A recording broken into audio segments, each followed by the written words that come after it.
আসসালামু আলাইকুম। আপনারা দেখছেন শ্রীরামপুর জমিদার বাড়ির সুনিপুণ শিল্পখচিত এক গম্বুজ বিশিষ্ট মসজিদ। এটির বয়স আনুমানিক ৩০০ বছর।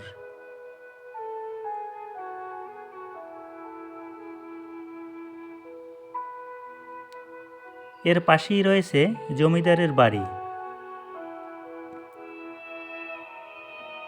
এখানে জমিদারের নৌকা থামত এবং নৌকা থেকে নেমে তিনি এই দরজা দিয়ে তার অন্দরমহলে প্রবেশ করতেন। এই বাড়িটি পটুয়াখালী শহর থেকে মাত্র ৭ কিলোমিটার উত্তরে এবং দুমকি বিজ্ঞান ও প্রযুক্তি বিশ্ববিদ্যালয় থেকে ২ কিলোমিটার দক্ষিণে দুমকি উপজেলার শ্রীরামপুর গ্রামে অবস্থিত। মুঘল শাসনামলের এক ঐতিহাসিক জমিদার বাড়ি, যা স্থানীয়দের কাছে মিয়াবাড়ি নামে পরিচিত। বাংলার প্রথম নবাব মুর্শিদ কুলি খাঁ ১৭০০ থেকে ১৭২৭ সাল পর্যন্ত বাংলা শাসন করেন।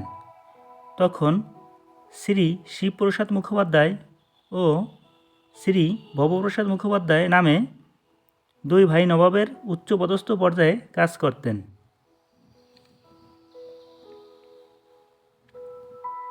শ্রী শিবপ্রসাদ মুখোপাধ্যায় নবাবের কাছ থেকে ইসলাম ধর্ম গ্রহণ করে শিবল খাঁ নাম ধারণ করলে নবাব তাকে খুশি হয়ে এক ভাটায় যতদূর যাওয়া যায় সে পরিমাণে জমি ও মিয়া পদবি প্রদান করেন।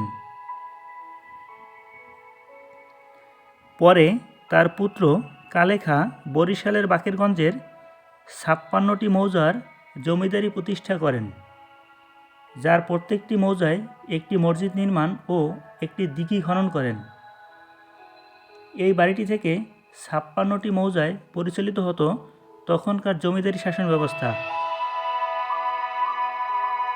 প্রায় ৩০০ বছরের পুরনো এই বাড়িটিতে রয়েছে এমন কিছু স্থাপনা যা এখনও মুঘল স্থাপত্যের সুনিপুণ কারুকার্যের প্রতীক হিসেবে দাঁড়িয়ে আছে।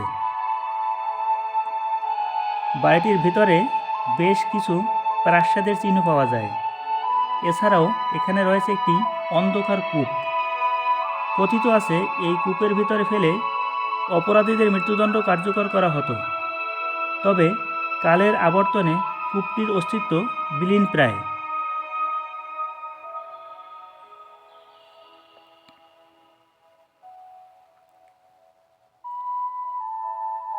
বাড়ির অদূরেই রয়েছে কালে খাঁ ও তার স্ত্রী জোলেখার জোড়া কবর, যা বাধাই করে রাখা হয়েছে অত্যন্ত সুন্দর নির্মাণ শৈলী দিয়ে। সঙ্গে থাকার জন্য সবাইকে ধন্যবাদ। আল্লাহ হাফেজ।